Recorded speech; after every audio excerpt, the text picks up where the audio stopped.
The Raven.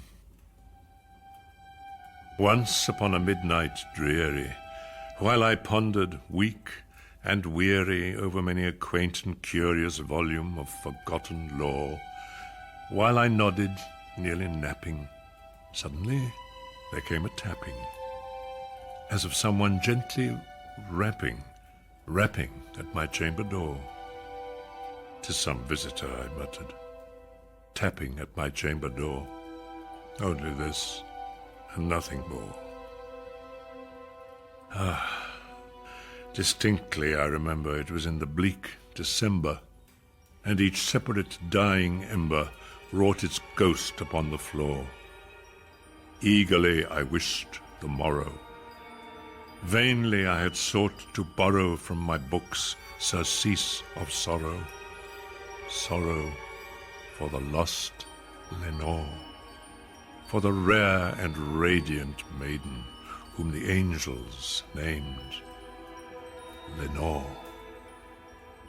Nameless here forevermore. And the silken, sad, uncertain rustling of each purple curtain thrilled me, filled me with fantastic terrors never felt before, so that now, to still the beating of my heart, I stood repeating, "'Tis some visitor entreating entrance at my chamber door, some late visitor entreating entrance at my chamber door. This it is, and nothing more." Presently my soul grew stronger. Hesitating then no longer, "Sir," said I, "or Madam, truly your forgiveness I implore, but the fact is I was napping, and so gently you came rapping, and so faintly you came tapping at my chamber door, that I scarce was sure I heard you. Here I opened wide the door."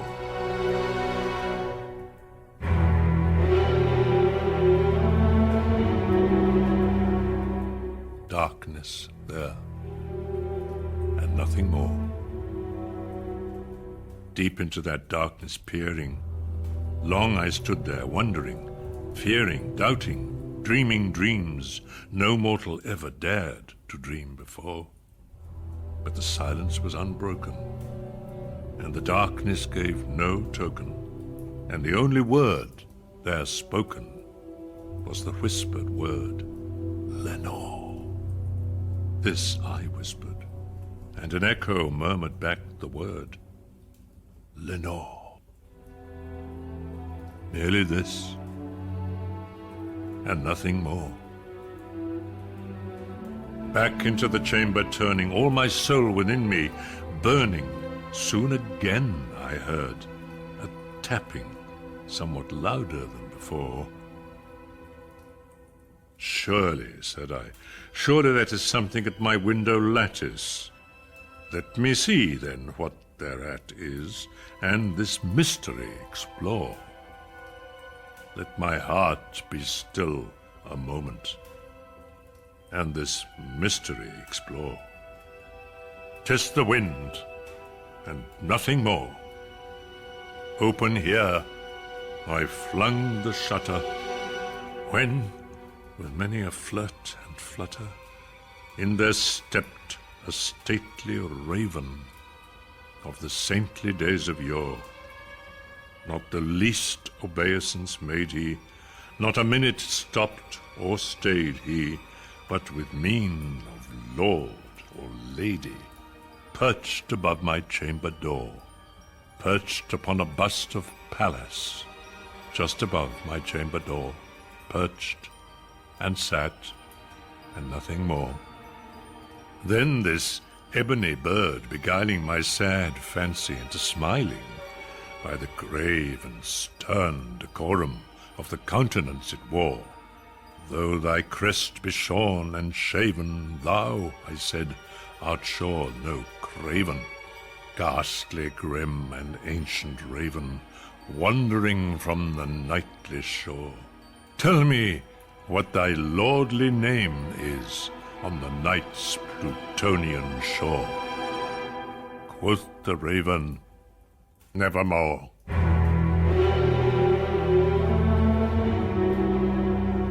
Much I marvelled this ungainly fowl to hear discourse so plainly, though its answer little meaning, little relevancy bore. For we cannot help agreeing that no living human being ever yet was blessed with seeing bird above his chamber door. Bird or beast above the sculptured bust above his chamber door, with such name as Nevermore. But the raven, sitting lonely on the placid bust, spoke only that one word, as if his soul in that one word he did outpour. Nothing further then he uttered, not a feather then he fluttered. Still I scarcely more than muttered. Other friends have flown before. On the morrow will he leave me, as my hopes have flown before? Then the bird said, Nevermore.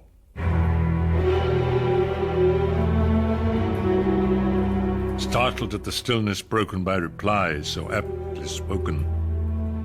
Doubtless, said I, what it utters is its only stock and store, caught from some unhappy master, whom unmerciful disaster followed fast, and followed faster, until his songs one burden bore, till the dirges of his hope that melancholy burden bore of never, nevermore. But the raven, still beguiling all my sad soul into smiling, straight I wheeled a cushioned seat in front of bird and bust and door.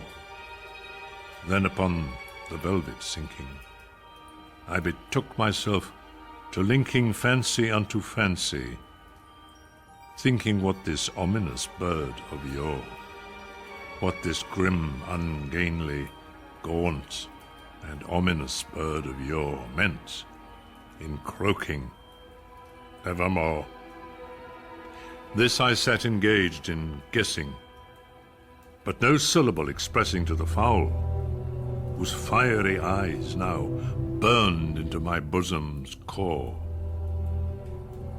This and more I sat divining, with my head at ease reclining on the cushion's velvet violet lining that the lamplight gloated o'er.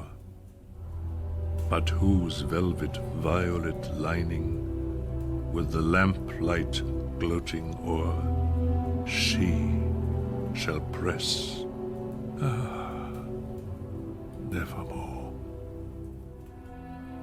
Then methought the air grew denser, perfumed from an unseen censer swung by seraphim, whose footfalls tinkled on the tufted floor.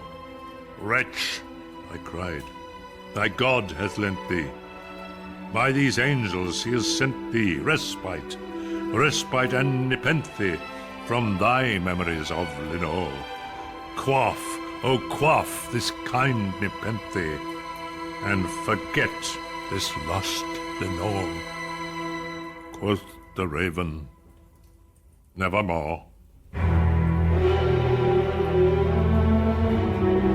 Prophet, said I, thing of evil, prophet still, if bird or devil, whether tempter sent, or whether tempest tossed thee here ashore, desolate, yet all undaunted, on this desert land enchanted, on this home by horror haunted, tell me truly, I implore, is there balm in Gilead? Tell me, I implore. Quoth the raven, nevermore. Prophet, said I, thing of evil, prophet still, if bird or devil, by that heaven that bends above us, by that God we both adore, tell this soul with sorrow laden, if within the distant Aidenn it shall clasp a sainted maiden whom the angels named Lenore. Clasp a rare and radiant maiden, whom the angels named Lenore. Quoth the raven, nevermore.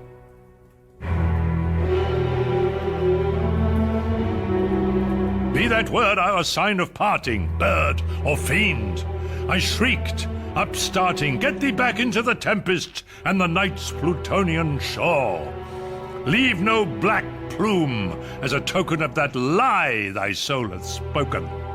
Leave my loneliness unbroken, quit the bust above my door.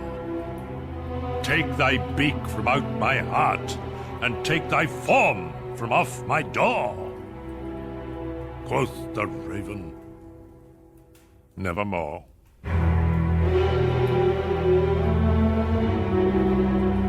And the raven, never flitting, still is sitting on the padded bust of Pallas, just above my chamber door. And his eyes have all the seeming of a demon's that is dreaming, and the lamplight o'er him streaming throws his shadow on the floor. And my soul, from out that shadow that lies floating on the floor, shall be lifted nevermore.